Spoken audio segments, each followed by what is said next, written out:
नाजरीन, ब्रेक पर जाने से कबल हम बात कर रहे थे पाकिस्तान की सबसे बड़ी सियासी जमात होने का जो है दावा करने वाली जमात पीटीआई में जो है तोड़ फोड़ का अमल जो है शुरू हो चुका है और बड़ी उसकी रफ्तार भी काफ़ी तेज़ नज़र आ रही है।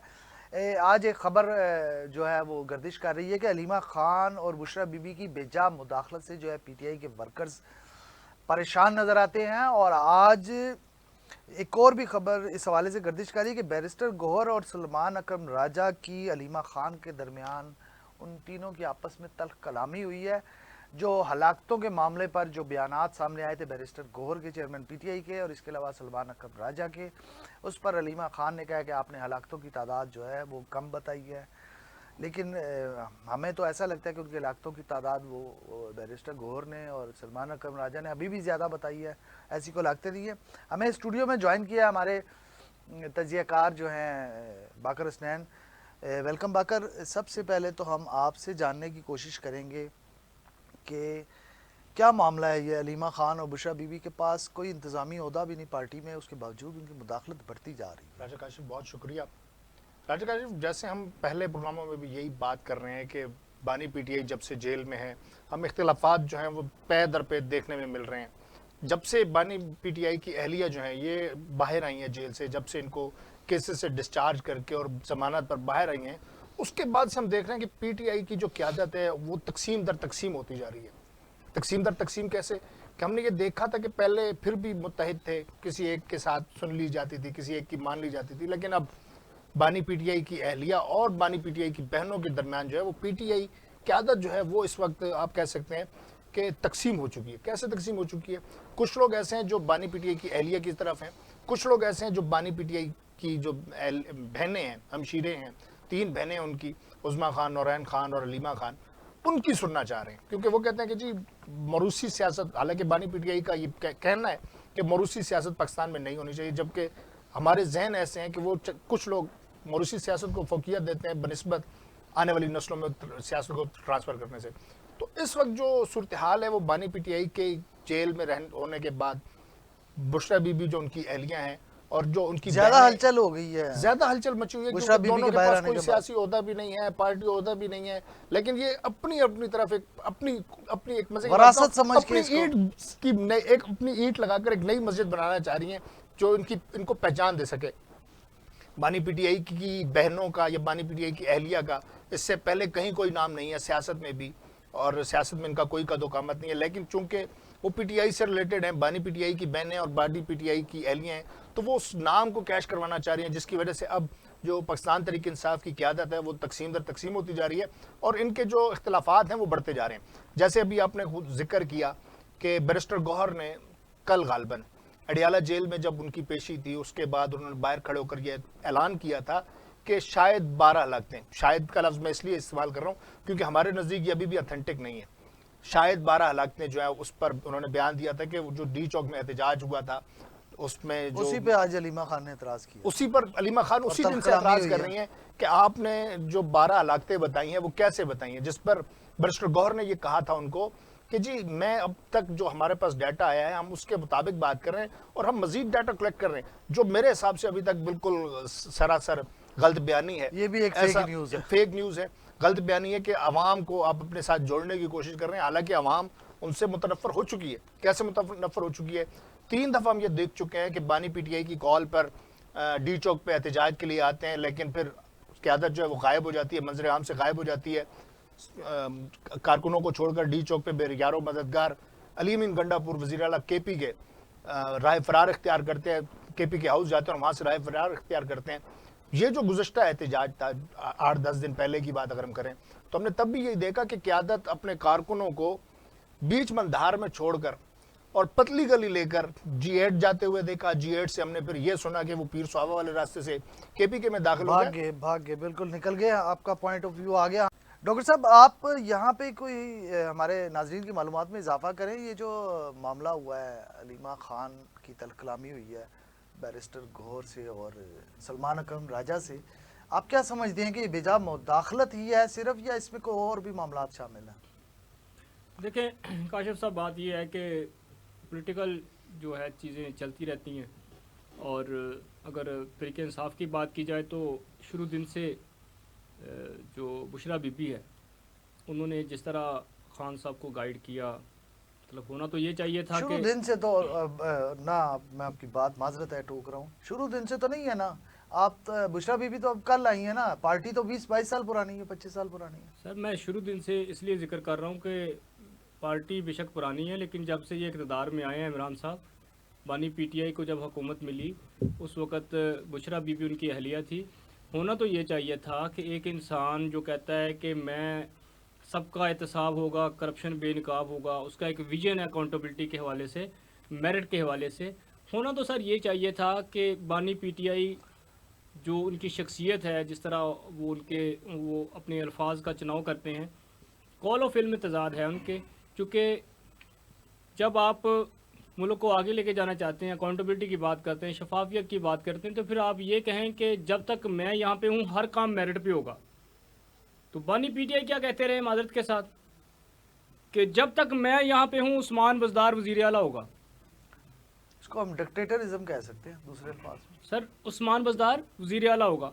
अब शुरू दिन से बुशरा बीबी ने जो हलचल मचाई, फिर वो आपको पता है कि बहुत सी ख़वातीन उन ऐसी भी हैं जिनका शुमार उनके मरीदैन में होता है, ठीक है, मैं किसी का नाम लेना मुनासिब नहीं समझता। तो ये ख़वातीन जो है ना सर, चाहे वो बानी पीटीआई की अहलिया हों चाहे उनकी बहनें हों, तो इनका जो सियासत में किरदार है, या तो फिर उसका फ़ैसला बानी पीटीआई खुद कर ले कि आया उन्होंने अपनी दीगर जो रवायती अंदाज में जो हमारे यहाँ सियासी कल्चर है कि अपनी फैमिली को सियासत में लेके आना है या नहीं।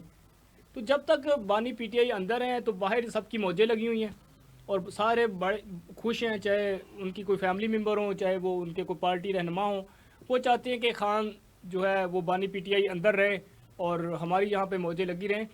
दूसरी बात सर, ये जो अभी रिसेंटली हुआ है, ये जो 24 नवंबर की उनकी कॉल थी, तो उसमें अब तो सारी चीज़ें वाज़िया होकर सामने आ गई हैं कि ये हुकूमत के साथ हाथ हो गया है।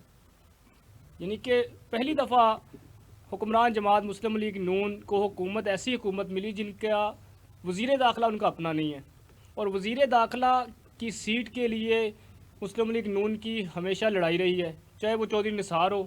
आपको पता चौधरी निसार के साथ भी एज ए वज़ीर दाखिला जो नवाज शरीफ साहब के हालात कुछ अच्छे नहीं थे, फिर उन्होंने उनको हटाकर एहसन इकबाल साहब को वज़ीर दाखिला, वज़ारत दाखिला का कलमदान सौंपा, फिर वज़ीर मुमलकत बराए दाखिला जो तलाल चौधरी साहब थे वो भी फ़राइज़ इंसान अंजाम देते रहे। कहने का मकसद ये है कि सर तमाम तर जो भी पीटीआई के अंदर की सियासत है, ठीक है, उनको अपने वर्कर्स के साथ, जिस तरह सुप्रीम कोर्ट ने, इलेक्शन कमीशन ने भी एतराज़ात किए थे कि आपके यहाँ जो पार्टी इलेक्शन है वो उसमें शफाफियत नहीं है, तो अगर ऐसा ही करना है तरीके इंसाफ ने भी जो कि इंसाफ का नारा लेके आए हैं, तो फिर इसके तमाम चीज़ों के साथ साथ जो मरूसी सियासत है उसका भी कलाकामा करना चाहिए इन्हें। ठीक है, आपका पॉइंट ऑफ व्यू आ गया। शहजाद मिर्ज़ा साहब, मैं आपकी जानब आना चाहूँगा। जो मरूसी सियासत है उसके बयानिए की जो है सख्ती से मुखालफत करने वाली जमात रही है हमेशा पीटीआई, और देखने में ये आ रहा है कि इलेक्शन कमीशन के हवाले से भी आपकी बड़ी अच्छी इन्फॉर्मेशन होती है कि पार्टी इलेक्शन पे भी इनके बहुत सारे क्वेश्चन मार्क्स आते रहे हैं, उसको मुस्तरद किया जाता रहा इलेक्शन कमीशन की जानिब से। तो आप क्या समझते हैं, ये मरूसी सियासत ही पीटीआई में भी परवेल कर रही है, वो उनमें दाखिल होती जा रही है, या इस जमात का जो एक कल्चर था कि नीचे का वर्कर ऊपर तक वो एमएनए और सेनेटर बन सकता है, वो कल्चर अब ख़त्म होता जा रहा है इस पार्टी में? देखें, पीटीआई को तबाह करना किसी सियासी जमात ने तबाह नहीं किया, पीटीआई को खुद अपने बयानात से तबाह हुई है।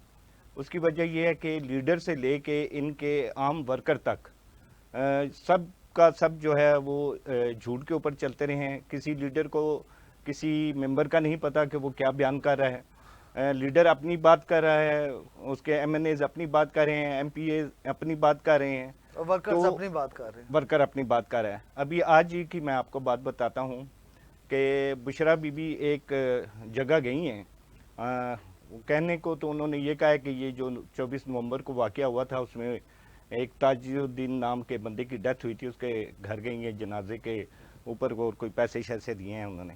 वहाँ पर उन्होंने 3 चीज़ें बड़ी काबिल गौर जो हैं आज की हैं बातें پہلی بات انہوں نے یہ کی ہے کہ مجھے اس دن 25 نومبر معذرت 25 نومبر والے دن مجھے وہاں پہ اکیلا چھوڑ دیا گیا. رات 12 بجے تک میں وہاں رہی. اور دوسری بات انہوں نے یہ کہی کہ میری گاڑی کے اوپر فائرنگ کی گئی. جبکہ دوسرا بیان انہوں نے یہ دیا کہ میری گاڑی کا کسی کو پتہ بھی نہیں ہے. یہ دوسرا ان کا مطلب ان کے اپنے بیانات میں ہی تضاد سامنے آ جی ان کے اپنے. پھر انہوں نے ایک اور بڑا انکشاف کیا کہ مجھے خان نے کہا تھا کہ آپ نے وہاں سے نہیں ہٹنا. آپ ذرا غور کریں کہ جس وقت گوہر علی خان عمران خان سے ملنے گئے اڈیالہ تو انہوں نے کہا کہ مجھے تو باہر پتہ ہی نہیں کیا ہو رہا ہے اور کیا نہیں ہو رہا ہے. میں نے تو انہیں کہا تھا کہ آپ سنجانی دیں. لیکن اب یہاں پر آج بشرا بی بی نے یہ کہا کہ مجھے خان نے کہا تھا کہ آپ نے وہاں سے نہیں ہٹنا. تو اب آپ یہ سوچیں کہ کس کے بیان کو آپ سچ مانیں گے. اندر کی جو صورتحال ہے وہ یہ ہے کہ علی امین گنڈا پور کے بارے میں بھی یہ انکشاف ہوا ہے کہ انہوں نے بشرا بی بی کو اور پارٹی کے کئی لیڈرز کو گالیاں بھی دی ہیں. اچھا. اس کی کچھ سوشل میڈیا پہ بھی جو ہے وہ وائرل ہوئی ہے. تو بات یہ ہے یہ تقسیم در تقسیم کا عمل اسی وجہ سے ہے کہ کوئی پارٹی کا جو ورکر ہے لیڈر ہے وہ ایک دوسرے سے سچ ہی نہیں بول رہے.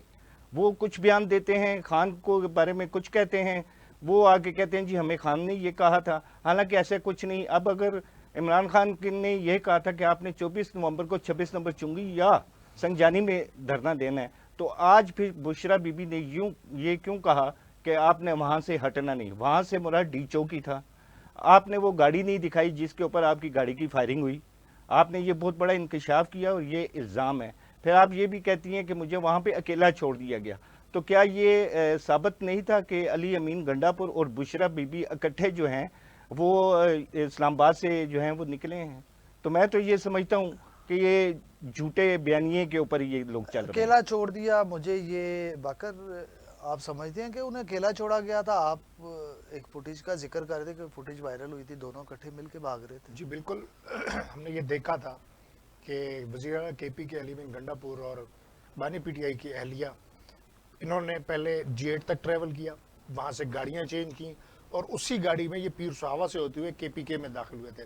بات آپ کر رہے تھے موروثی سیاست کے حوالے سے, تو میں اتنا کہوں گا جہاں تک ذکر ہے بانی پی ٹی آئی کا, انہوں نے ہمیشہ اس کی مخالفت کی اور کرتے رہے. لیکن جب سے بانی پی ٹی آئی جیل میں ہے, اب جو ان کے نہ ہونے کا جو فائدہ اٹھا رہی ہے وہ ان کی, آپ کہہ سکتے ہیں کہ ان کی فیملی اٹھا رہی ہے, ان کی بہنیں اٹھانے کی کوشش کر رہی ہیں, ان کی اہلیہ اٹھانے کی کوشش کر رہی ہیں. کیونکہ ہم بانی پی ٹی آئی کی اہلیاں, میں بانی پی ٹی آئی کی اہلیاں ہوں یا ہم بانی پی ٹی آئی کی بہنیں ہیں, تو موروثی سیاست کی مخالفت بانی پی ٹی آئی کرتے رہے ہیں. لیکن اب چونکہ وہ جیل میں ہیں اور ان پہ مقدمات بھی چل رہے ہیں اور شاید مجھے نہیں لگتا کہ وہ جلد باہر آئیں, لیکن اب کیونکہ ان کی غیر موجودگی میں جو ان کی آپ کہہ سکتے ہیں فیملی ممبران ہیں وہ اس موروثی سیاست کو اپنی پاکستان تحریک انصاف میں لانے کی کوشش کر رہے ہیں. بانی پی ٹی آئی کا آپ کو یاد ہوگا جب انہوں نے 2018 میں الیکشن لڑے تھے تو انہوں نے کہا تھا کہ میں گراس روٹ لیول پہ اس کو ترویج دوں گا, اور اس کے بعد بلدیاتی الیکشن بھی نہیں ہوئے. تو ان کی جانب سے بارہا یہ کہا گیا کہ میں گراس روٹ لیول پہ لاؤں گا, گراس روٹ لیول پہ لاؤں گا, لیکن ابھی تک اس کے ثمرات جو ہیں وہ گراس روٹ لیول پہ نظر نہیں آئے. موروثی سیاست ان کی فیملی, موروثی سیاست ان کی فیملی ہی انوالو ہوتی جا رہی ہے اور خود سے ہوتی جا رہی ہے, اور مجھے نہیں لگتا کہ ان کی جو اب پی ٹی آئی ہے یہ زیادہ دیر ٹک پائے گی. بہت شکریہ, آپ کا بھی پوائنٹ آف ویو آ گیا. ون لائنر کی طرف چلیں گے, ہمارا وقت کم ہے پروگرام کا, تو آج سٹارٹ لیتے ہیں ہم. شہزاد مرزا صاحب آپ سے, آپ کیا سمجھتے ہیں کہ پی ٹی آئی موروثی سیاست کی جانب جا رہی ہے؟ جی جانا پڑے گا اسے, اس کے علاوہ ان کے پاس اور کوئی چارہ نہیں ہے. کیونکہ عمران خان جو ہے بانی پی ٹی آئی وہ کسی اور پہ ٹرسٹ نہیں کر رہے اس وقت. حالانکہ ان کے پاس کافی پرانے لوگ موجود ہیں, تو ان کو اپنا جو بیانیہ تھا کہ میں موروثی سیاست پہ یقین نہیں رکھتا, انہیں جانا پڑے گا. ڈاکٹر صاحب آپ کو کیا لگتا ہے موروثی سیاست کی جانب جا رہی ہے پی ٹی آئی؟ بانی پی ٹی آئی کو باہر نکالنے سب کی چھٹی ہو جائے گی. ٹھیک ہو گیا. دس از دا پوائنٹ کہ اگر بانی پی ٹی آئی نہیں ہے تو شاید پی ٹی آئی کا کہیں کوئی نام و نشان نہیں ہے. بانی پی ٹی آئی ہمیشہ مخالف رہے ہیں موروثی سیاست کے, اور ان کی غیر موجودگی کا یہ سب فائدہ اٹھا رہے ہیں, اور موروثی سیاست میرا نہیں خیال کہ پاکستان تحریک انصاف کے لیے کارگر ثابت ہو سکتی ہے. بہت شکریہ میرے پینل کا. میرے پینل نے بہت شیر حاصل گفتگو کی اور بہت اچھی معلومات جو ہے ہمارے ناظرین تک پہنچائی. कहना सिर्फ इतना है कि मोरूसी सियासत जो है तमाम पार्टियों में, अगर आप बड़ी पार्टियां देखें पाकिस्तान की, तो तमाम में सियासत जो है मोरूसी सियासत ही चल रही है। दीगर ममालिक में ऐसा नहीं होता, लेकिन हमारे मुल्क में ऐसा ज़रूर होता है। और हम समझते थे कि शायद पीटीआई मोरूसी सियासत ना करे। बानी पीटीआई ने जिस तरह ग्रास रूट लेवल से कोशिश की कि वर्कर्स को ऊपर तक लाने की, लेकिन अब जबकि वो जेल में है और देखा ये जा रहा है कि पार्टी को हाईजैक करने के लिए ख़वातीन का गलबा नज़र आ रहा है, और वो इसे वरासत समझकर अपनी जो है इस पर कब्ज़े की कोशिश करी है, जिस पर बहुत सारे पुराने 2 दहाइयों पुराने कारकुन जो हैं वो नाराज़ दिखाई देते हैं। और बेहतर यही है कि जब तक बानी पीटीआई बाहर नहीं आते तो उनकी तरफ से नामजद किए गए बैरिस्टर गोहर को ही पार्टी चलाने का इख्तियार मुकम्मल तौर पर दिया जाए। आज के लिए इतना ही, मिलते हैं आपसे अगले प्रोग्राम।